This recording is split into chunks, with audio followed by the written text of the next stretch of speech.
welcome back to the channel, and today I'll be reviewing the Sigma AF 100-400mm f5.6 to 6.3 telephoto zoom lens. Make sure if you enjoy the video to like and subscribe.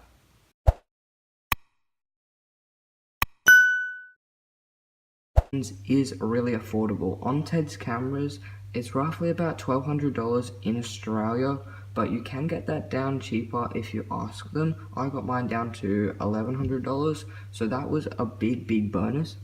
In America, it is about $750, and then in England, it is £800. Okay, now we'll be going over the lens. So, as you can see, we've got our autofocus and our manual focus here.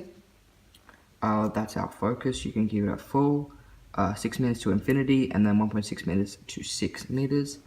And then we've got our image stabilization here. If you want to record video, highly recommend recording the video on stabilization 1. Stabilization 2 I have found is a lot more shaky, and sadly stabilization is not the greatest for this lens, but it is a very cheap lens for its telephoto zoom, so we can't really complain. And then we can also have a custom, so we can make our own little settings there. Another really cool thing we've got here is we've got a lock button, which sadly only locks at 100mm. Let me just take this off for you. So as you can see, by pulling that down, we can fully zoom out the lens, and we can lock that back in place at 100mm. Sadly, like I said though, being out on 400mm, we cannot lock it, which can be a bit frustrating, but it really doesn't matter. One of my favorite parts of this lens is the zoom ring, which is right here. As you can see, we can actually configure this to whatever we want. So obviously with our autofocus, just leave it behind here and it will do all that for you, and it will move it itself. If you need to do manual focus though, and you really need to make sure it's perfect, using this is really beneficial. Another important thing is that this camera, which I will talk about a bit later, does not have the greatest autofocus from far distances at 400mm. I did find that small birds at 400mm were quite hard to focus on and took some time, and sometimes I had to use this zoom ring to get the focus perfect, which I actually had to use on a spangled drongo, which was quite far away, but I did get closer and the autofocus worked fine. The mount for this lens comes in two different types. There is the Canon mount and there is also the Nikon mount. This is the Canon mount, so the Nikon mount may look a bit different. It just slips straight onto your camera and does not cause any difficulties putting it on. It is really easy.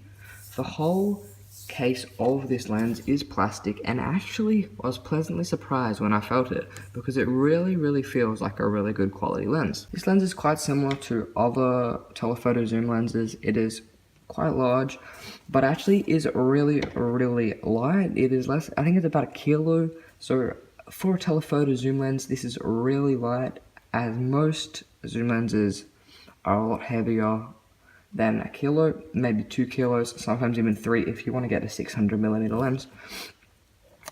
And when this is fully extended out, it does reach a max distance, I think of 12 inches, if I'm correct, which is about 30 centimeters, which is quite large, and sometimes can get in the way in your camera bag at 100mm if you have the lens cap on, which I do because I do have space.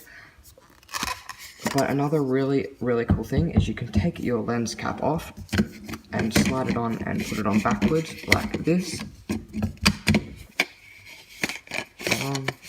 like that, and it pops on to your lens.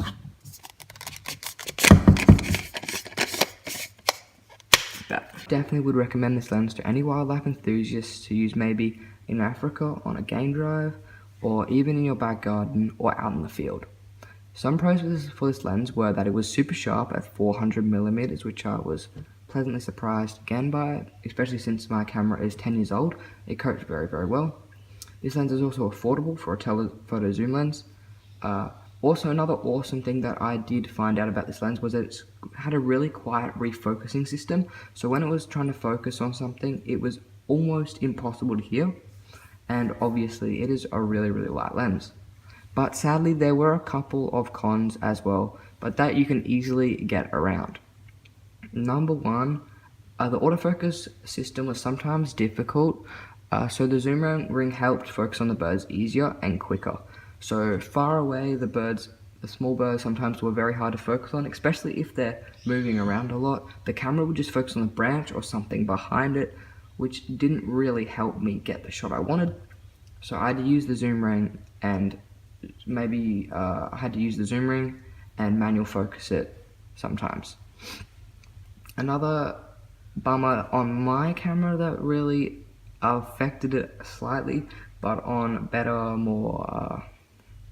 mine is an entry level, more of an amateur or a pro camera, this is not going to be a problem, that the 400mm min aperture is actually 6.3, which is quite high for a telephoto zoom lens. You want to be able to shoot 2,000ths of a second if you're doing birds of flight or something like that, and you still want a light image, because shooting 2,000ths of a second so quick that you need light still coming into the shutter.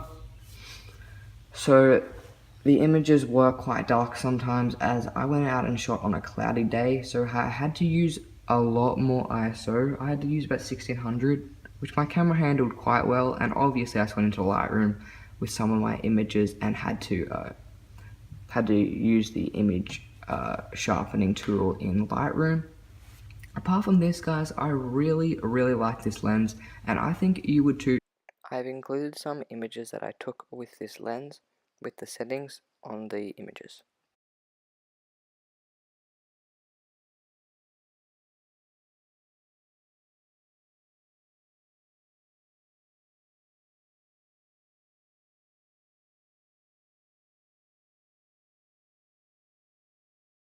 If you did enjoy this video, make sure to subscribe, hit the like button, and comment down your thoughts on this video. I did try really hard to make this video work, and yeah, hope you enjoy, guys. See you next time.